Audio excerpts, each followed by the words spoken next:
Bakit po ba na inabsuelto si Senator Marcoleta gayong siya po'y tumanggap ng 75 million na donasyon kahit na siya naman kasalukuyang kongresista pa nung panahon siya ay hindi pa nagpa-file ng na hindi dineklara sa kanyang salin at saka sa sa SOSES, Statement of Contributions.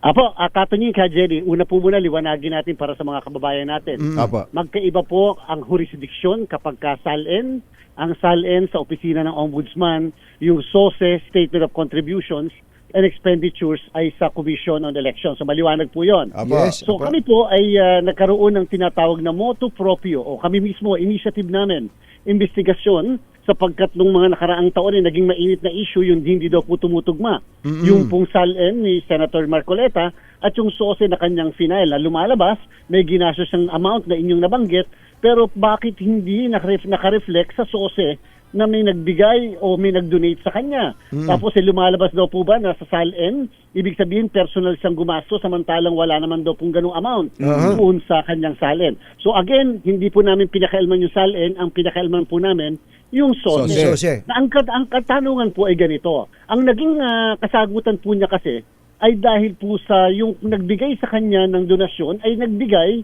sa panahon na siya nag-file ng kandidatura pero hindi pa start ng campaign period.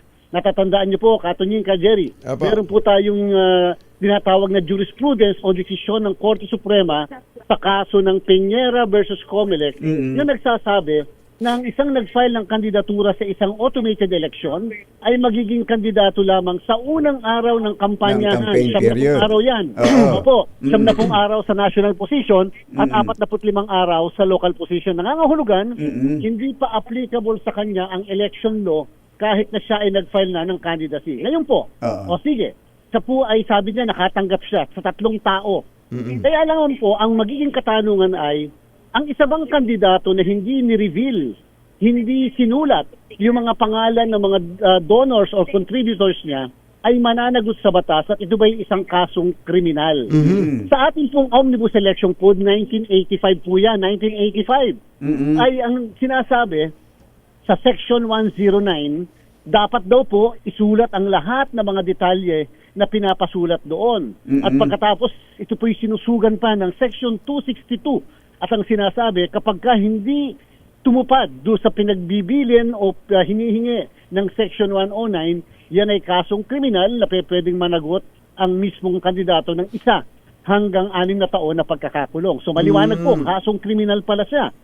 Kung kaya nga lamang po, biglang may naipasang batas na tinatawag na Republic Act 7166.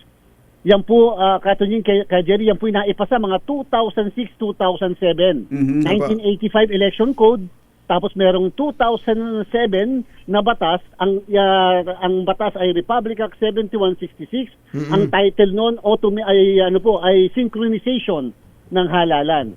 Meron pong provision doon, Section 39. Ang nakalagay doon sa Section 39, nire-repeal niya yung Section 109 ng Omnibus Election Code. At sinasabi na yung po daw hindi pagdideklara o yung kakulangan sa dapat ideklara sa SOSE ay hindi na kasong kriminal. Hindi na po siya election offense. So maliwanag po yon. Ang ibig sabihin, kung ang aming pag-iimbestiga kay Senator Marcoleta ay patungkol sa kasong kriminal, tigil na po dapat kami sa pag-iimbestiga sapagkat wala na po siyang kasong kriminal dahil decriminalized na.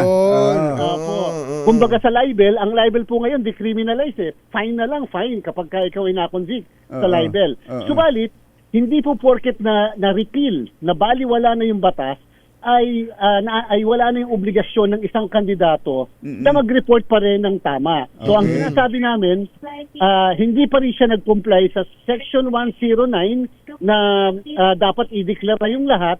Subalit, hindi na po ito kasong kriminal. Maaaring administrative o anumang liability, pero hindi na po kasong kriminal.